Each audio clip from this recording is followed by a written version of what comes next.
walk. Right now at 10, Missouri is exploring an option for a test-to-stay policy for students across the state. I'm Chris Warner. We'll tell you what that policy looks like right now and how local officials feel about it. Plus, what some medical lodge employees believe is behind the company's staffing shortage, and NEO creates a pathway for area adults to receive their high school diplomas and head to college. The 4 states' most watched news starts now. The state of Missouri is considering a test-to-stay option for students who are close contacts of other students who test positive for COVID-19. This is KOAM News at 10. KOAM's Chris Warner explains what we know about the policy so far and what some local officials think. According to Missouri's health director, the concept of test to stay would allow a student who is a close contact of another student who tests positive for COVID to remain in school so long as they receive negative COVID test results. While details of the policy are still being worked out, some local districts, including Joplin, don't think they'll need it. I would be doubtful that we would, simply because of the burden on our school nurses that all that additional testing would require when we really haven't seen the school transfer that we thought we would anyway. Dr. Moss says the district's current policy is actually less restrictive than the test-to-stay guidelines. In that if a student was a direct contact of a positive case, they could return to school immediately, provided that they were fully masked during their quarantine time. Moss says the district's COVID numbers are actually lower now than they were at the start of the school year. Moss adds the current policy, though, is fluid and could change if numbers change, and that could include adopting the future test-to-stay guidelines. Yes, I think it is helpful because any tools that we have in our toolbox that we can choose from as circumstances change, having that flexibility is always a good thing. Larry Bergner with the Newton County Health Department says current policies for schools in the county are like Joplin's and less restrictive. In southwest Missouri, some of our jurisdictions, Newton County certainly being one of them, we allow contacts to continue to go to school anyway. However, Bergner agrees with Moss that the test-to-stay guidelines could be helpful if COVID numbers should spike in the districts. In Joplin and Neosho, Chris Warner, KOAM News. State officials are still developing the test-to-stay policy, and a timeline has not yet been set for when it could be rolled out. U.S. Senator Roger Marshall from Kansas introduces a bill that would prevent the military from issuing dishonorable discharges for a service member just for refusing a COVID-19 vaccine. Now, the Secretary of Defense, Lloyd Austin, announced the vaccine requirement in August. Under the bill, service members who refuse to get vaccinated could still face discharge, just not a dishonorable discharge. The distinction is an important one. U.S. military members who are dishonorably discharged face losing certain rights normally afforded to service members, such as gun ownership, access to the GI Bill, VA home loans, VA medical benefits, military funeral honors, and re-enlistment in another military branch. The bill is co-sponsored by Oklahoma Senator James Lankford and other senators. Similar legislation passed through the House Armed Services Committee as an amendment to the National Defense Authorization Act. Top Kansas legislators are forming a committee to examine the impact of COVID-19 mandates and what they call government overreach, partly in response to President Biden's federal vaccine requirements. Senate President Ty Masterson and House Speaker Ron Rickman will appoint the 11-member panel, which will meet for up to 5 days and hear public testimony. One senior Democrat said the move could further politicize the pandemic. Governor Laura Kelly and all state House members are up for re-election in 2022. Some medical lodge employees say a staffing shortage is due to a vaccine mandate. In our Making It Work report, as we told you last week, Medical Lodge has moved residents from the Girard facility to one in Frontenac due to staffing shortages. Now some unvaccinated employees say they were suspended because of a vaccine mandate. Services directly to residents resigned their positions and gave notice before that the date came about. And that was other facilities, not just Girard, but I've heard about Fort Scott and Frontenac and everywhere that they were. I believe a lot of the shortage is because of the mandate. Now, a spokesperson for Medical Lodges says they had been struggling to attract more employees even before the vaccine mandate was announced. Nick Kelly, nice evening after a pretty warm day. Yeah, at the very least, even though it was quite warmed out, we kept things pretty quiet as we got this first work week and school week of the fall season underway. Still looking quiet outside from 7th and Range Line, but the numbers tell quite another good tale. 66 on Mile Start this morning, but a good south breeze throughout the day, and low humidity sent us back to 87 degrees for this afternoon.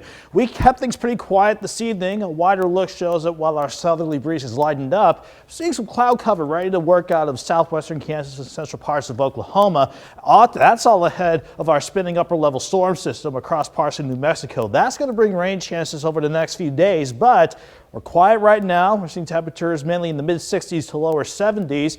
And thankfully, even with partly cloudy skies working in for tomorrow morning, we keep things dry as lows drop to 64. Partly sunny skies, another dry day for tomorrow, Dow, but warm again with highs near 88. We'll break that when rain chances will come in and when we'll give us a break from the warmth here in a bit. See you then. NEO in Miami, Oklahoma has announced a new program aimed at getting adults their high school diplomas and a pathway into college.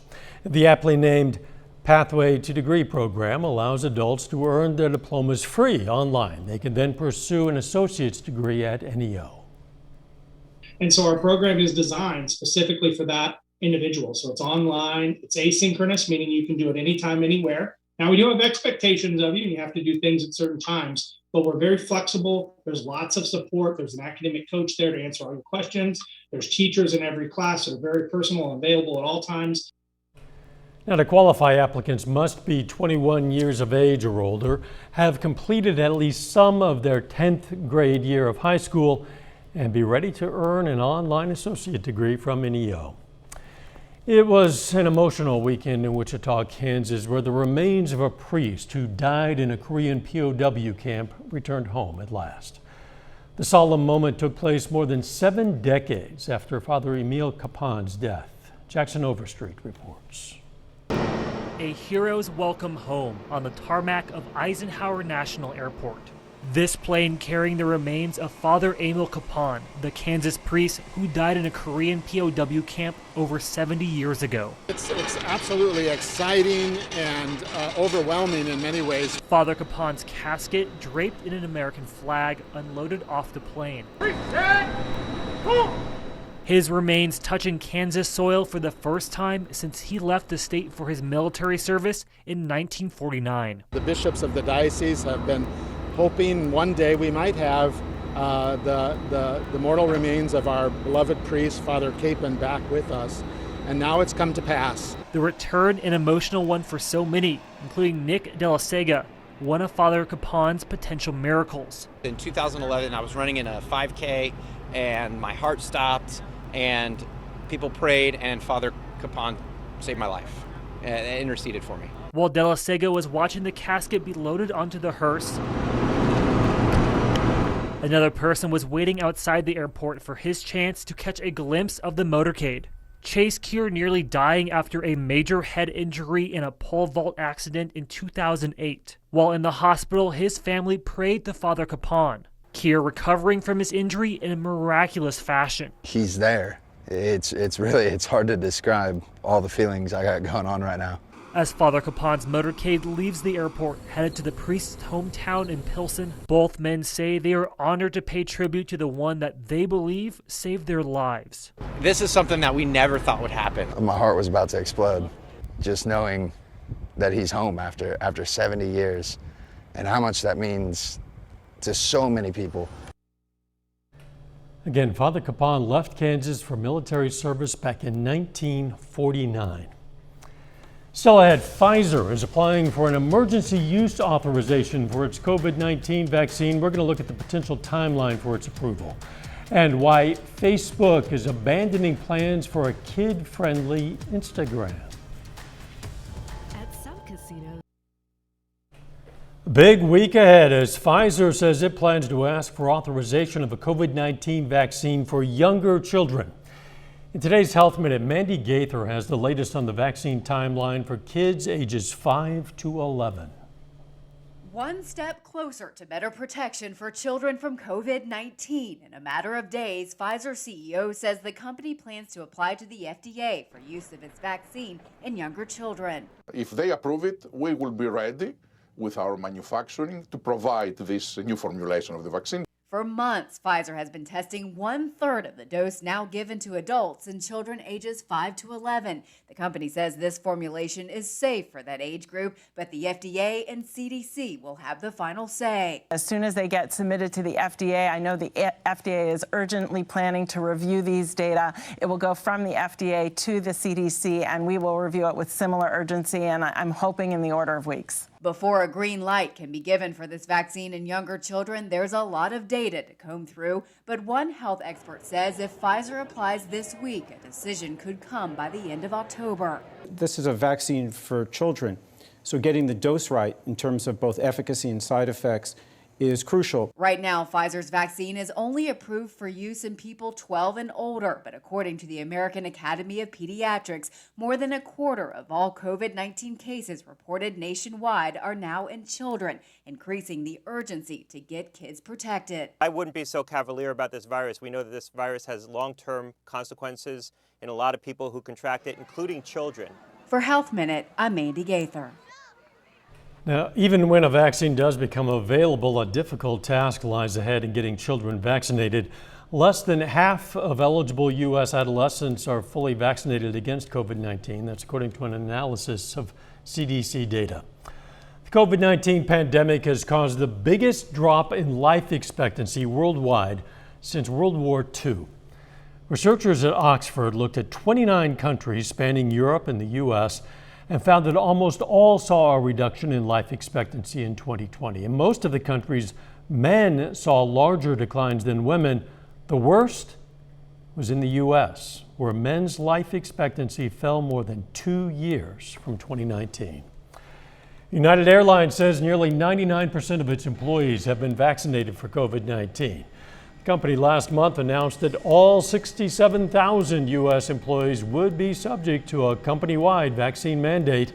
Now, with just hours left before the deadline, United says it'll begin the separation process as early as tomorrow for any of their workers who have not uploaded a record of at least one COVID-19 vaccine shot. Meanwhile, 6 United employees who sought religious or medical exemptions filed suit in federal court on the grounds they were being discriminated against. Following a deal, United employees who applied for religious and medical exemption requests will be allowed to remain active at the company at least until October 8th. That's when the court has scheduled a hearing in the lawsuit. Instagram has paused efforts to develop a version of its photo sharing app for children under 13 years old. The company has been facing scrutiny after it was revealed the social media platform knew its app could negatively impact teen girls. Instagram says it'll take this time to discuss concerns with parents, experts, policymakers, and regulators. In July, the company announced it was creating a new Instagram experience for tweens. In the new version, accounts would be managed by parents and guardians to reduce the number of people lying about their age to get on the platform. A Senate subcommittee is set to hold a hearing Thursday on how social media impacts the mental health of children. Later, Carl Junction crosses the state line to take on Pittsburgh on the pitch. We'll have highlights in sports. Plus, I'm tracking another warm afternoon tomorrow, but I'm also tracking rain chances that we could certainly use. Forecast up next. Pre-arrangement. Noon to midnight, Ashley Home Store.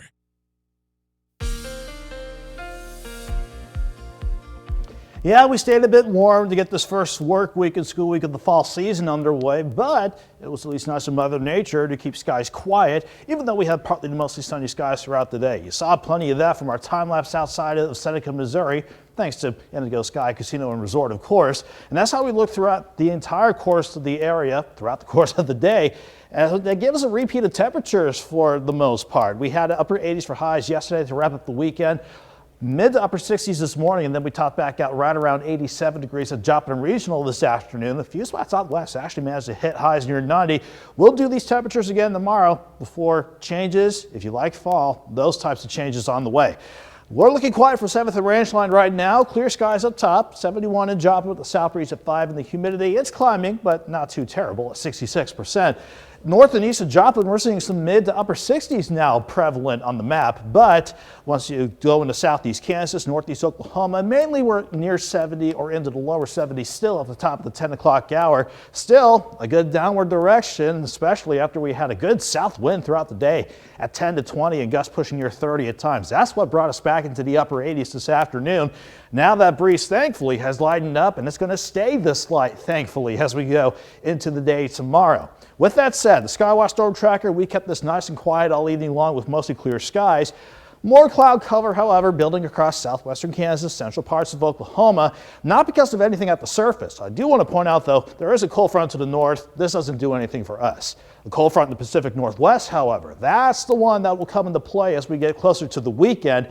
Upstairs, however, at the jet stream level, not only are we on the warmer side of the jet proper once again for tomorrow, we have this upper low sending across New Mexico. That's giving rain and storms for parts of the desert southwest, but this is the system that will start to bring in better rain chances as we go into Wednesday.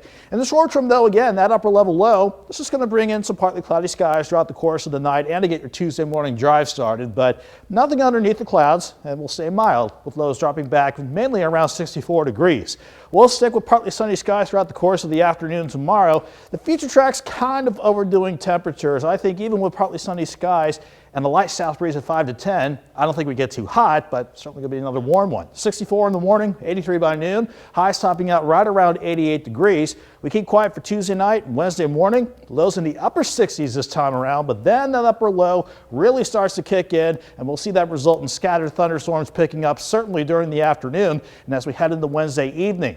That upper low continues north and eastward as we go into Thursday, but with that front northwest working into that another upper low developing to the southwest, look at this keeping rain chances in the forecast Friday, Saturday, Sunday, and before we get a chance to dry out on Monday. So this is going to be rain chances picking back up starting Wednesday, off and on through the weekend, unfortunately, but it's rain that we can certainly use with early projections looking at anywhere from 3/4 of an inch to maybe 2 inches of rainfall. And of course, we'll keep an eye on those rain amounts and adjust as we continue along, but we'll appreciate the rain chances because it'll bring a drop in temperatures our way. Now, 88 tomorrow, 84 Wednesday, near 80 for Thursday and Friday, and then looking at highs in the mid to upper 70s going into next week. Like the temps, and it's been kind of dry out there. We could use the rain. Yeah, liking these rain chances lining up, we can certainly use it. Thanks, Nick. Coming up in sports, we're going to hear from Patrick Mahomes following the Chiefs' Sweet 3 loss. And Webb City Cardinals host Wyandotte. Danny Terzer has those highlights next. Nick Keller. Plumbing and Electric today.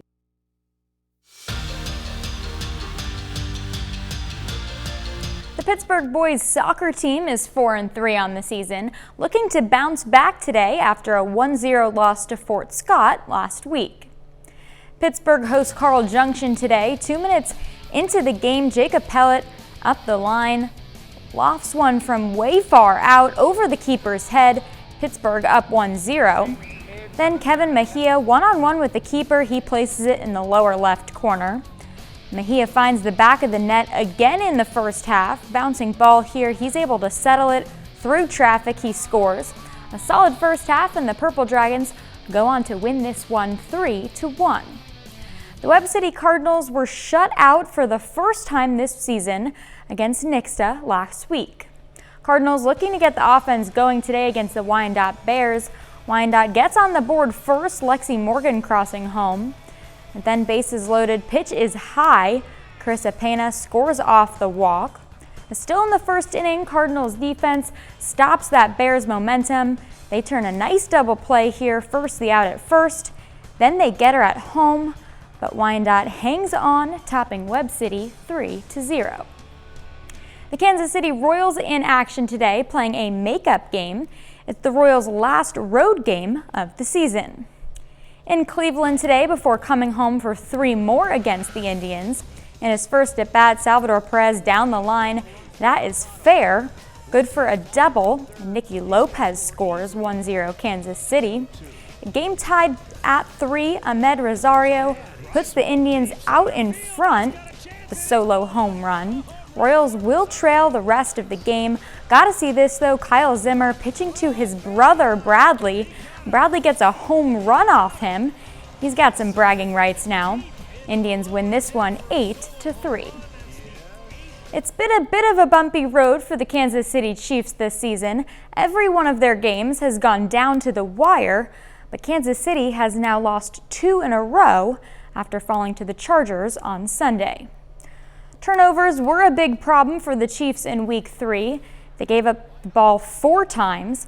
The Chiefs quarterback Patrick Mahomes says that things are looking a bit dim right now, but it's early to panic. Let's remember in 2019, the Chiefs won the Super Bowl despite back-to-back losses in Weeks 5 and 6. Take a loss to a division opponent at home, it's not usually a good thing. We haven't done a lot of that in my time here. So it's just how you respond. I mean, we got a long season ahead of us. It looks real dim right now, but if you can find a way to get better from this and find a way to win these games at the end of the games, we'll be where we want to at the end of the season. Back with more news after this. Looking for a career change? Pittsburgh. Take time now to honor a local veteran. Corporal Brendan Horner served in the U.S. Marine Corps. His hometown, Wyandotte, Oklahoma. And we are proud to salute Corporal Brendan Horner. He's tonight's 4-state hero. You know, we now have more than 3,000 of these heroes in our database, all of them with ties to the 4 states. But as always, we are looking for more, and undoubtedly you know of a hero, a currently serving service member or a veteran. Why not drop us a line, nominate that person? Just go to KOAMnewsnow.com. Click on the link there. It's going to stay warm for at least another day. Yeah, then we're going to finally switch back to fall as we go through the rest of the week. 88, partly sunny, warm for sure tomorrow, but lower to middle 80s. Wednesday, Thursday, and Friday, that drop in temperatures thanks to rain chances finally picking back up, rain chances that we could certainly use. You bet. Final sports note. Nice win for Pittsburgh boys soccer today over Carl Junction. They're back on the field tomorrow against Independence. Good deal. Thanks for joining us. Don't forget our morning show, and let's make it a great tomorrow.